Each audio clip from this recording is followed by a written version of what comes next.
Ladies and gentlemen, you are tuned into another episode of the Paul Leslie Hour. And now your host, Paul Leslie. Hey, it's me. Hello. Is that Paul Leslie? Sure is. Yeah. Did we ever talk before? We sure did, yes, sir. We talked, I think it was 2012 or 2011. Yeah. It was a great interview. Right. I have people contact me about that to this day. Well, that's good. That's good. That is a good thing. That is a very good thing. Well, we're talking with one of the greatest singer-songwriters of our time. The legendary Gordon Lightfoot is with us. He's released his album entitled Solo. I think there's beauty and simplicity. This is his first record in 16 years, and it's pure. It's vocals and guitar. So, Gordon Lightfoot, I never dreamt I would talk to you twice, but how are you and what's on your mind? Well, I can tell you, Paul, I am on... I'm in self-isolation like the rest of the planet. And, putting in the days and, making whatever adjustments I can. With my life in general, and my family is in other places. I'm here by myself. My wife is in California. She went to look after her mother just as the lockdown began, so she's there, and I'm here. So I'm enjoying my bachelorhood quite well, thank you, and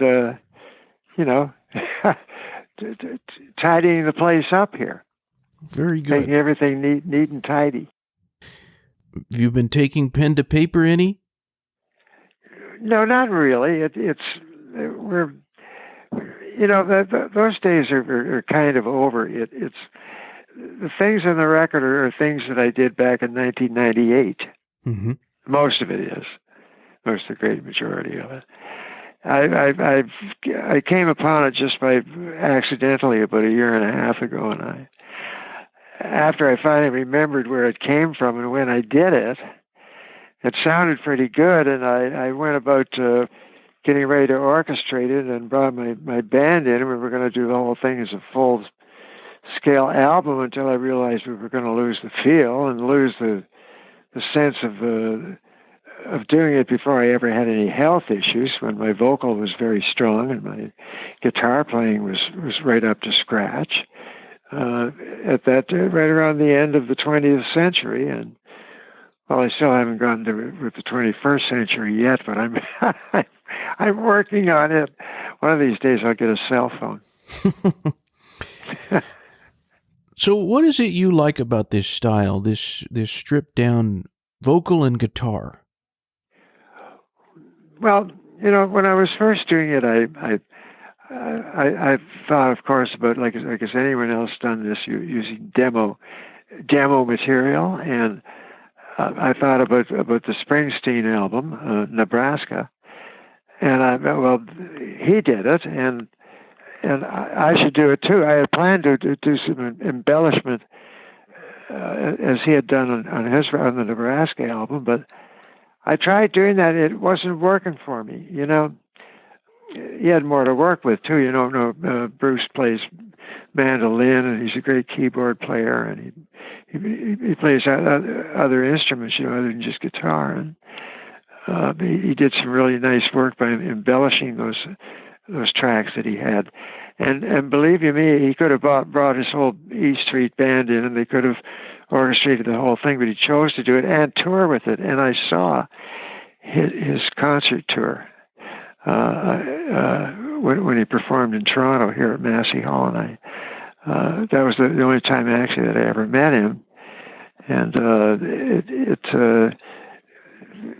what he had there was something where he didn't want to lose the feel that he got when he was doing his tapes for the guys to practice with.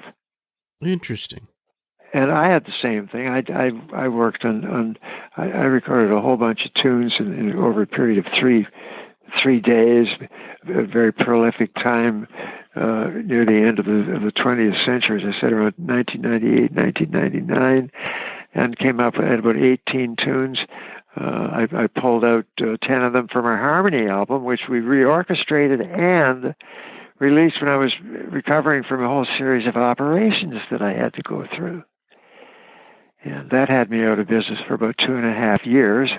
And during that time, we orchestrated that material. And the other stuff that I found were the leftovers, but the only reason they were leftovers was because I wanted to rewrite some of the lyrics. And which is why we didn't pull them out for the Harmony album, which was released in 2004 when I was in recovery.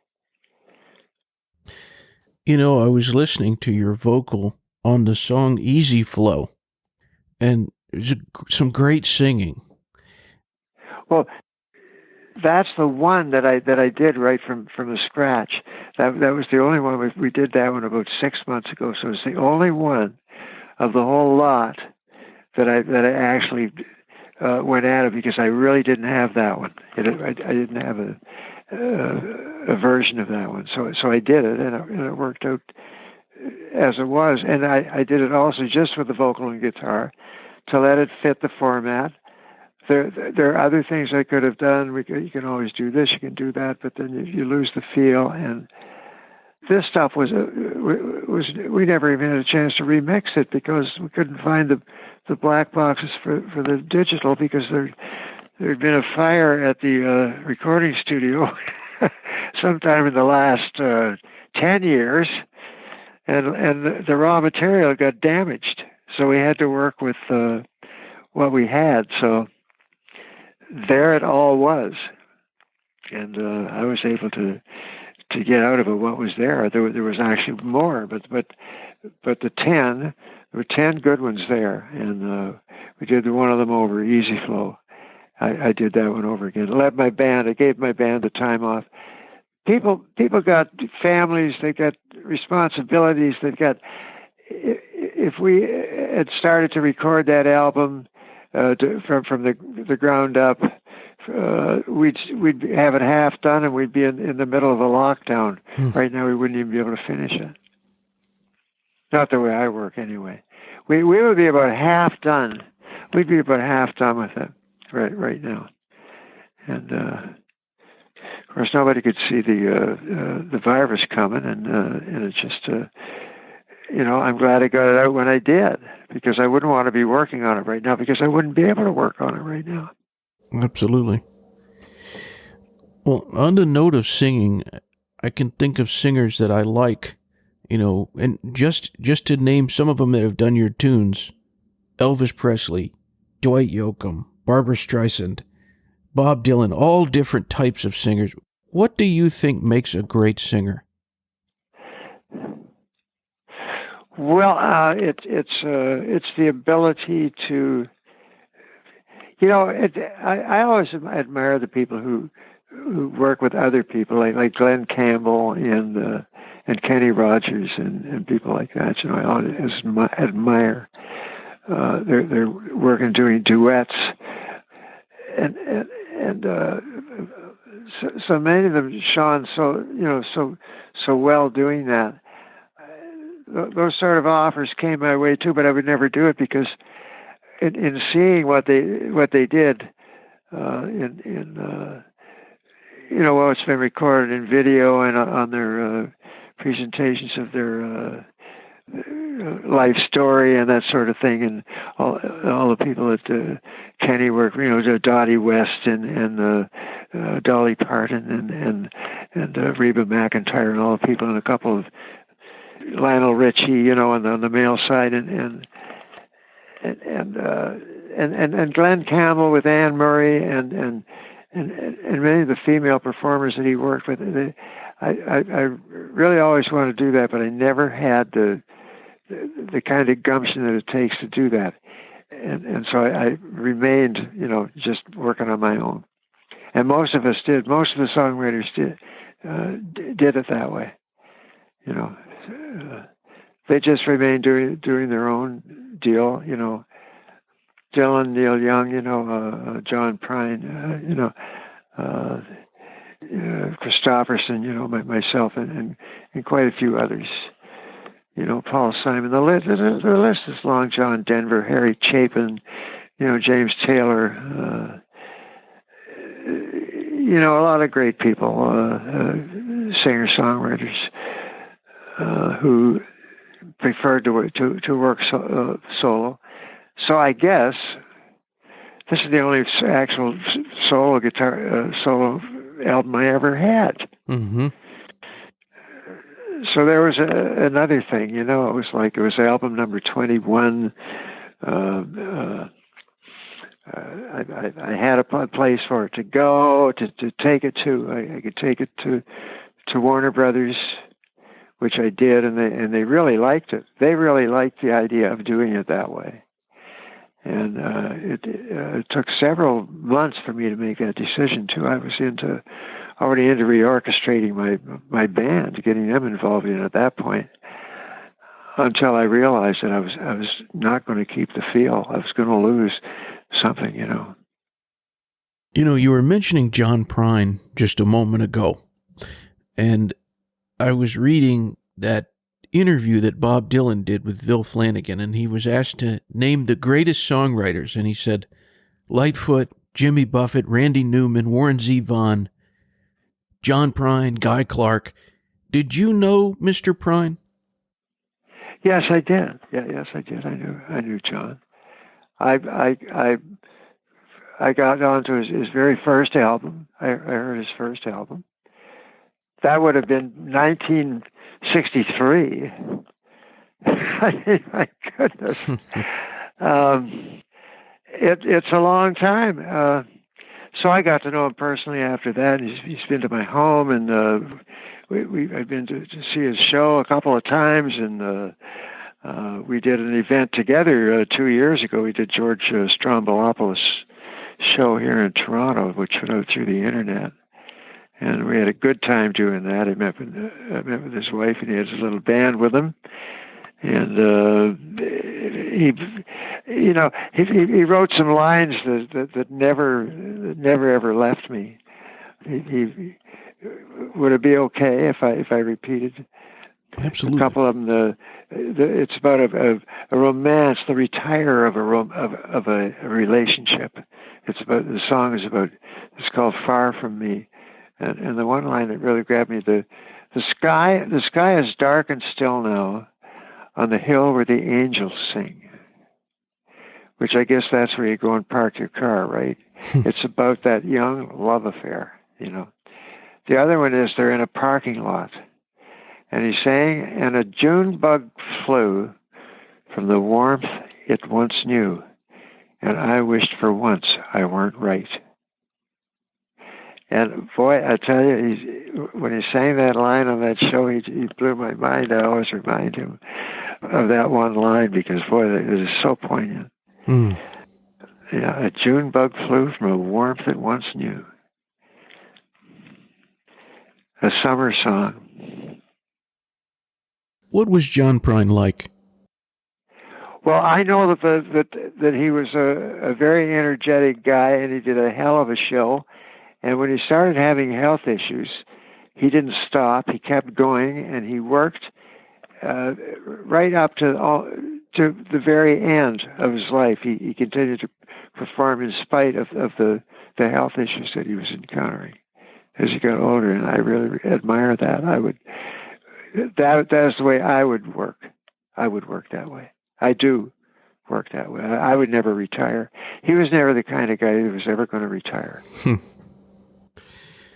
Well, one of the other people in Bob Dylan's list of the greatest songwriter ever, along with you, was Jimmy Buffett. And it wasn't long ago I was listening to an early recording from his career of him doing your song, "The Circle is Small." And he talked about what an influence you were on his career. Have you met Jimmy Buffett? Yes, I have. I've met Jimmy Buffett in a way. The two times that I've met him, I've been to a show. Okay, his show I met him 3 times. He came to my show one time. I went to his show one time, and the other time I was playing down in the Florida Keys in Key West, and he was there, and we actually sat down and had a margarita together. we sat and drank margaritas together. Nice. Yeah, he's a great guy. He was born in Newfoundland. He's from Canada. He was born in Newfoundland. Yeah, Jimmy Buffett. He's one of the most popular entertainers in the whole country down there. He used to entertain Jimmy Carter. Yeah. I mean, it was his is a great story, and he's always had a great band. Oh, and, yeah. He's just one of those people, You keep everybody working. I got 14 people in my outfit. I do, really, I do. Still, and they're all sitting waiting. We're all waiting. We've lost 31 shows. 31 shows we lost so far, and we're ready. As soon as we can go back to work, we're going. We're going back. I can't wait, because the last time you were in Atlanta, I took my wife, who was from Romania, and it was just song after song, so many great songs that you all do. You've written so many good ones. What makes a good song a good song? I don't. Okay, I always say it needs to have momentum. It has to have a forward momentum to it. And that's really the only way I can describe it. It can't let you down. It must carry you forward. And they're hard to come by. All tunes are not like that. I mean, you will write 10, so you get your 10, 12 songs on an album, and you only get like 3 or 4 of them it's good stuff, but you only get 3 or 4 of them that have really got that forward momentum that I'm talking about here. And they're the ones that make it on stage eventually, and you get to try them on the crowd, and you get to see how they go over, and see what the communication is like. Yes, you have to have the communication, and musically strong. I mean, some of the stuff that Kenny Rogers did was really great. He was like the singer of the '80s. Mm-hmm. Oh yeah. Well, working our way back to the solo album, there's one of your songs, "The Laughter We Seek," that's on there. Yeah. I was listening to that song. It really affected me, and I'd never heard it before. That's a socially song. Yeah, it's a socially oriented song about people. What can we do? Where is it? Where's the good life? And where is the laughter we seek? Yeah. How important is laughter? Well, for one thing, they say it's really good for your health, but I don't know. I had a guitar player who one time he laughed all the time, but he had to leave the planet by the time he was 70. Red Shea, what a sense of humor that guy had. Laughter is good exercise. Yeah. Laughter is good exercise. You've had all of these compliments from these people, these great artists, Bob Dylan, Jimmy Buffett, people who have been moved by your work. What would you say the best compliment you've ever received has been? I probably, do you remember, you recall Peter, Paul, and Mary, don't you? Oh, yeah. Peter, Paul, and Mary. A great trio. They get up to number 5 in Billboard with a tune of mine, and it was all because of Ian and Sylvia, our famous Canadian duet here. Ian Tyson and his wife Sylvia were really well known, and they were part of the Hootenanny the folk revival and everything, and they were managed by the same people, and that's how that song got to Peter, Paul, and Mary. So I got to say that I'm impressed with the way Peter, Paul, and Mary did the song at the Early Morning Rain, but it went there through Ian and Sylvia. Oh yeah, they did one of the best versions of that song, I think. Yeah, it was very good, and they were wonderful people. My goodness, they used to go and play golf. If you can imagine, I was a bit of a golfer. They even had me out on the golf course a couple of times. I mean, they were really a rambunctious trio. They were Peter, Paul, and Mary. Yeah, great, wonderful people. You know, I put all these labels on you that you're a singer, that you're a songwriter, a recording artist. How do you define Gordon Lightfoot? Who is the man at heart? I'm the guy who has the extended family, and who loves all of his children and his ex-wives, and pays all the bills.